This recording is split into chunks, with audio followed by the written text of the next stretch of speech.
Assalamualaikum warahmatullahi wabarakatuh. Perkenalkan, nama saya Nadia Sofianti dari unit 238. Di sini saya membawakan materi sosiologi yaitu nilai dan norma sosial.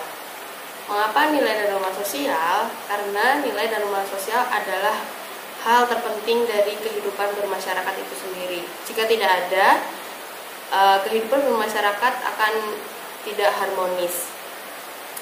Untuk kompetensi dasar yaitu siswa diharapkan dapat mendeskripsikan proses internalisasi nilai-nilai dan norma sebagai pembentuk kepribadian dan dasar untuk membangun hubungan interaksi sosial yang harmonis. Materi yang pertama adalah nilai sosial. Apa itu nilai sosial? Nilai sosial adalah sikap yang diterima oleh masyarakat dan menjadi dasar untuk merumuskan hal penting dalam kehidupan. Ada 3 ilmuwan yang mengemukakan definisi itu, yaitu Young, Green, dan Woods. Sedangkan norma sosial merupakan bentuk konkret nilai-nilai sosial yang berupa peraturan, kaidah, atau hukuman. Berikut adalah bagian dari nilai sosial. Yang pertama, ada ciri-ciri nilai sosial, yaitu terbentuk dari interaksi. Yang kedua, harus dipelajari. Yang ketiga, ditularkan dari suatu kelompok. Yang keempat, menyajikan kepuasan tersendiri. Yang kelima, memiliki efek yang berbeda pada setiap kelompok. Yang keenam, mempengaruhi pengembangan pribadi dalam masyarakat, baik itu positif maupun negatif.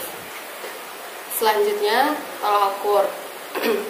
Tolak ukur di sini merupakan daya guna fungsional dan seluruh aspek yang berkaitan dengan nilai sosial tersebut, seperti penerimaannya atau pengakuan yang diberikan oleh masyarakat.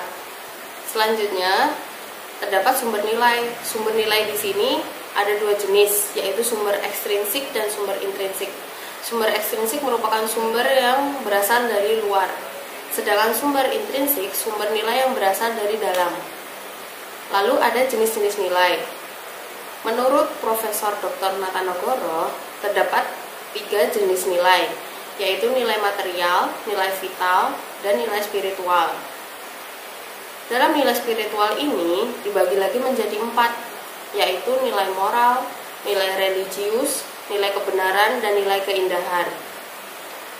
Selanjutnya terdapat macam nilai sosial, yaitu nilai yang berhubungan dengan kebendaan, nilai yang berhubungan dengan kesehatan, nilai yang berhubungan dengan peraturan negara, nilai yang berhubungan dengan pengetahuan, nilai yang berhubungan dengan agama atau kepercayaan, yang terakhir nilai yang berhubungan dengan keindahan atau estetis.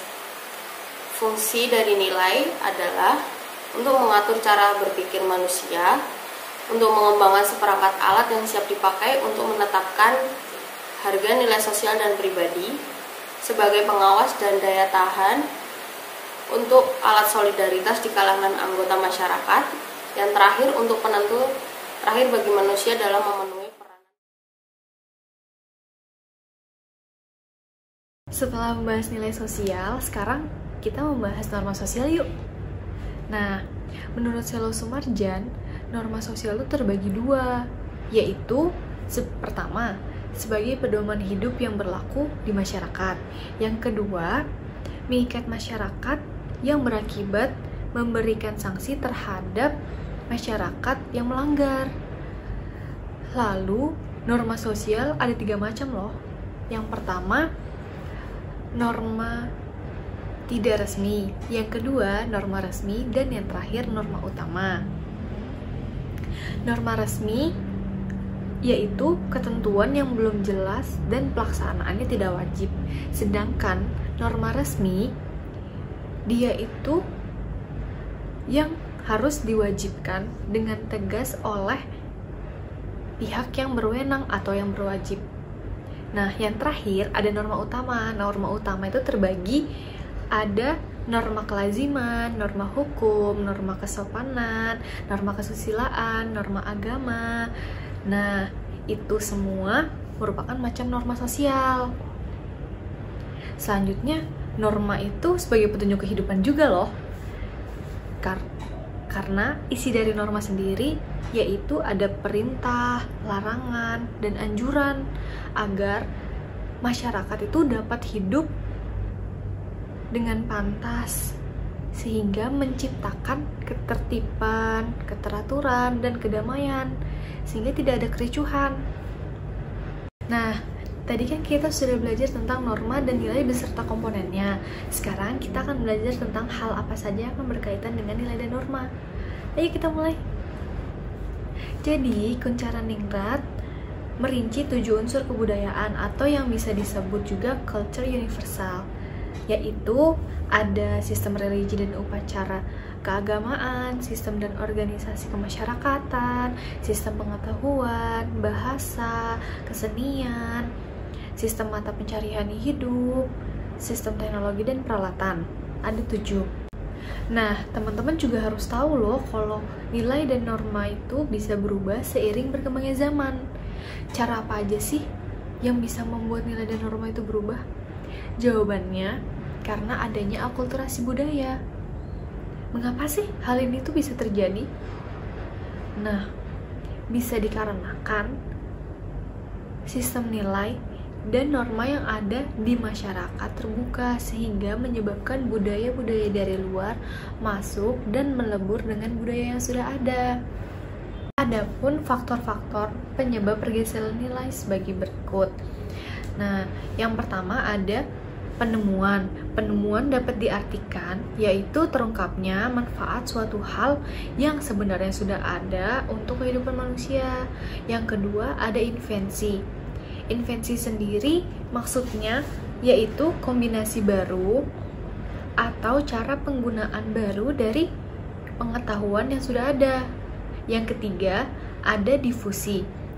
Difusi sendiri merupakan penyebaran unsur-unsur budaya dari suatu kelompok ke kelompok yang lain, baik dalam suatu masyarakat maupun antar masyarakat. Nah, kita sudah sampai di penghujung pembelajaran.